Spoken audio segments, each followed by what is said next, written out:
in my opinion, one of the most extraordinary constructions of the human mind. Language of poetry. It's a language of poetry, it's a language of mysticism and theology, it's a language of law, it's a language of extraordinary humor, for example, and narration. I mean, some of the great feats of narrative skill, the Arabian Nights, the travels of Ibn Battuta, etc., are written in Arabic.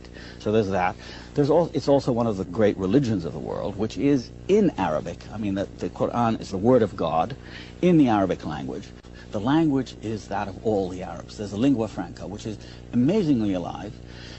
You're really fascinated with that language, aren't you? As a writer, you're a professor. Well, it's not only a rich language, it's been so much maligned, you know, because it's considered to be a very difficult language. In fact, it's not.